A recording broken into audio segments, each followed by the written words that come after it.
Now, the Brian Beatty Real Estate Show continues on Charleston's Big Talker, 1250 WTMA. Welcome back as the Brian Beatty Real Estate Show continues here on the Big Talker, 1250 WTMA. I'm your host, Brian Beatty. Thanks again for joining me as we talk about real estate here in the Charleston area and nationwide through our podcast, the Brian Beatty Real Estate Show, which is available on iTunes. I want to continue our discussion now about market dynamics and how they impact you, the consumer. And I want to talk about, really, it's a trend that we see every year. It's not necessarily a trend. It's more of a fact. And those are all the people that now believe they are industry experts because they have access to Zillow.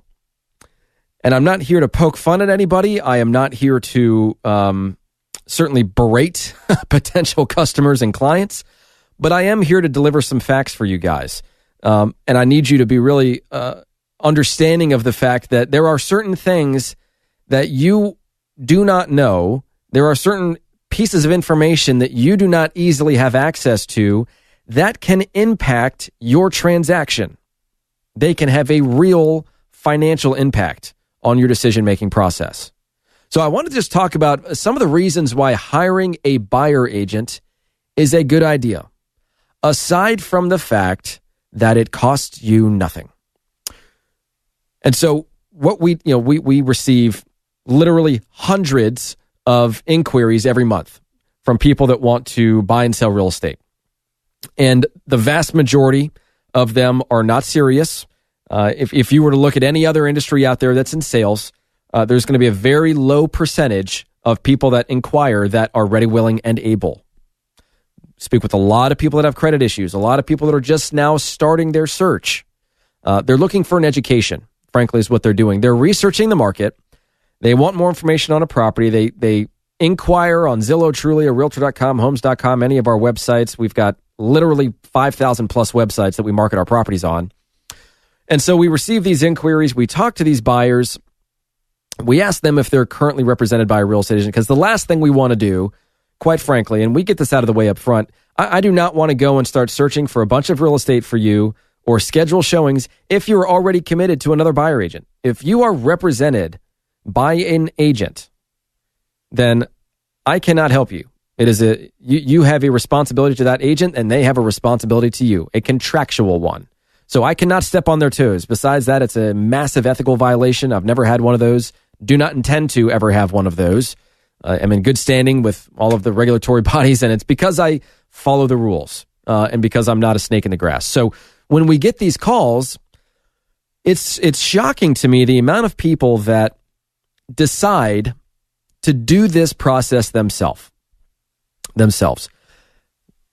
And here's one of the only reasons why, and let's get this on the table first. One of the only reasons why it would ever make sense for you to represent yourself in a transaction, quote unquote, represent yourself in a transaction as if you're an investor or an attorney, by the way.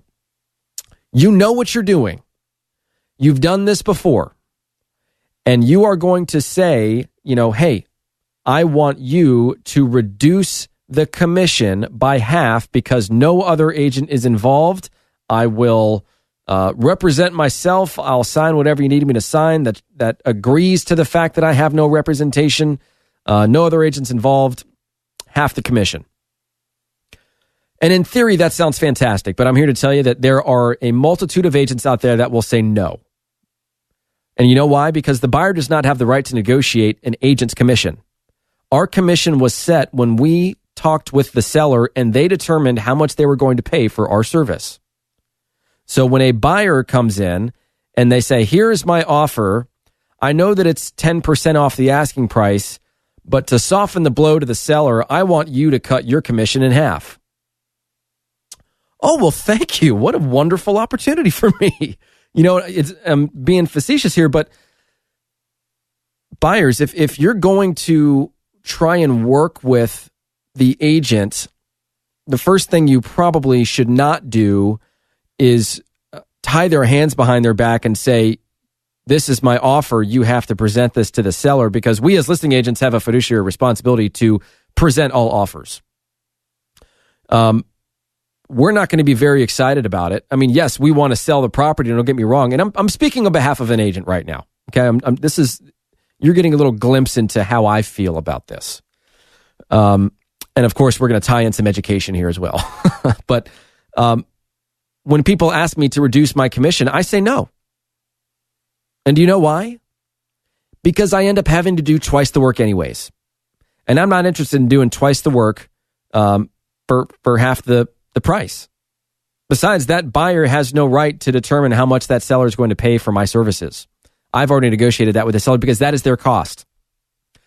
In fact, it says in the contract that the commission is not a negotiable part of the agreement. But people that decide to go about this process on their own, I'm not entirely sure yet, and I've been doing this for 12 years and I've done about 1,000 transactions. I'm not entirely sure yet what the allure is. I don't really understand why a buyer would choose proactively not to have the representation of a true professional with experience in the market, with a proven track record of helping people save money and making wise financial decisions, why they would decide not to offer that or accept that free guidance from somebody. Henry Ford once said that when you hire people who are smarter than you are, it proves that you are smarter than they are. And the trick is to find the right person. I mean, for the most part, we as real estate agents, we all cost roughly the same, some more than others. I made an analogy a few shows ago about, somebody getting hit by a car in New York, and their brother was an attorney and he was just getting started, and that he was going to do it pro bono. And then the largest attorney in New York offering to represent them and also do it pro bono. Who do you think you're going to hire? Your brother or the best attorney in town for the same price? From a buyer agent's perspective, that is the playing field. We don't cost anything. So why not hire a person with more education and experience than you? And we were all looking for more precious time in our lives. And hiring professionals gives us that time back.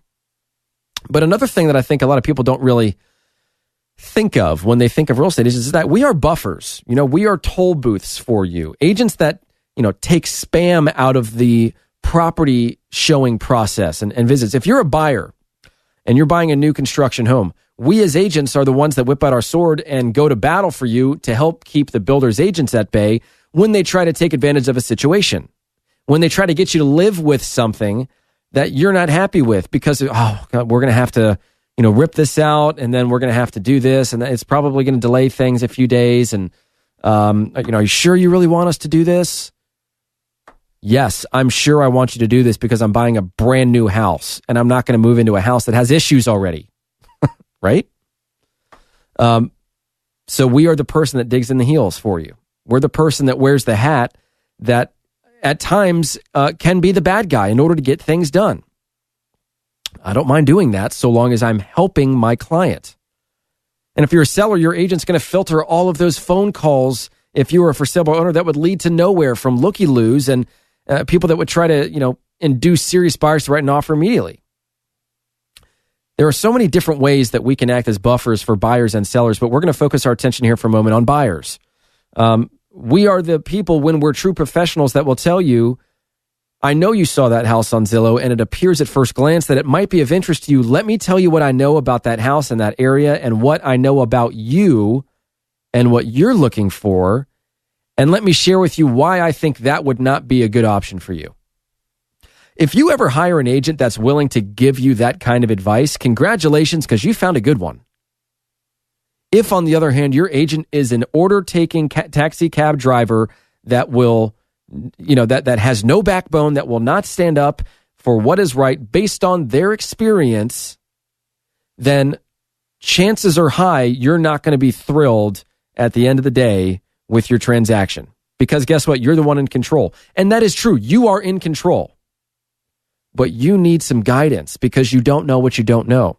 And even if you've bought a home or sold a home or several, you're not doing that several times a year. You don't really, truly understand the market dynamic unless you're plugged into the industry in some way, shape, or form. But someone that's doing 200 deals a year, yes, we can give you the ins and outs and the secrets, quote unquote, that can help you save money. We talk about neighborhood knowledge and this idea of being a neighborhood expert. And I remember, this was about a month ago. Somebody called me up. They wanted me to help them sell their house. And their first question is, how many homes have you sold in my neighborhood? Well, their neighborhood, it has like 60 homes in it, and it's not close to Charleston. And there's like 2 or 3 homes a year that sell in the neighborhood. And I said 0. And she said, oh, gosh, I was hoping that you had more experience. And I'm not going to back down from that kind of comment, because if you draw a, 3-mile radius around your house, I've sold dozens. But what is experience?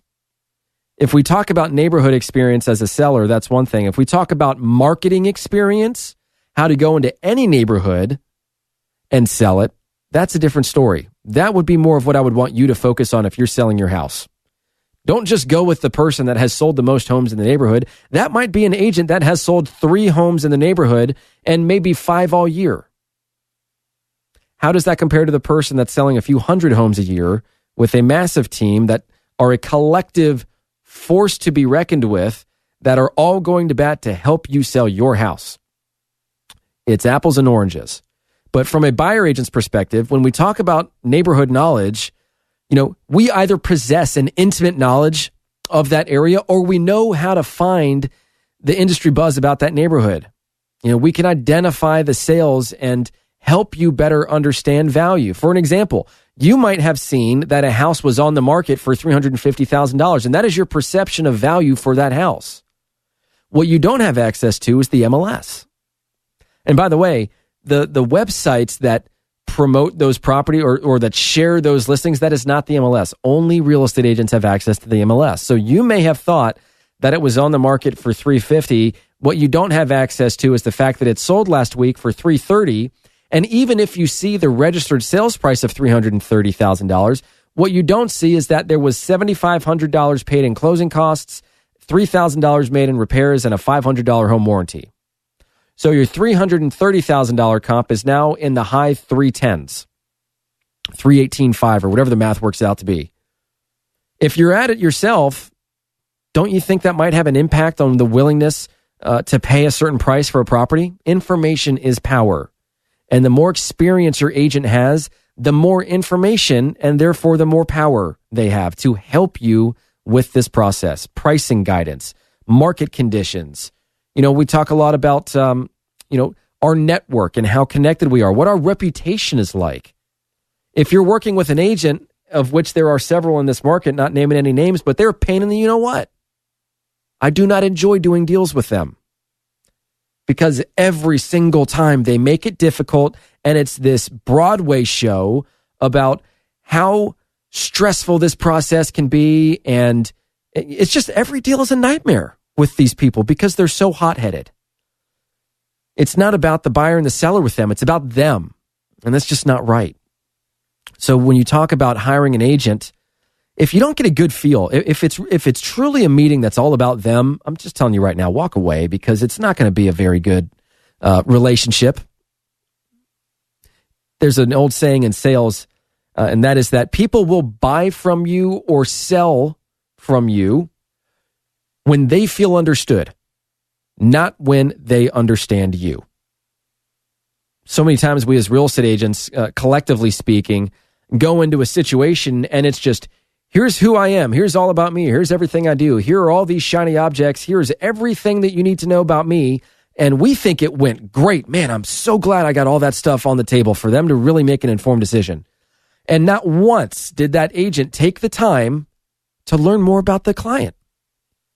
What is it they're truly trying to accomplish? What are they looking for out of this process? What happens if we don't accomplish these things in a certain amount of time?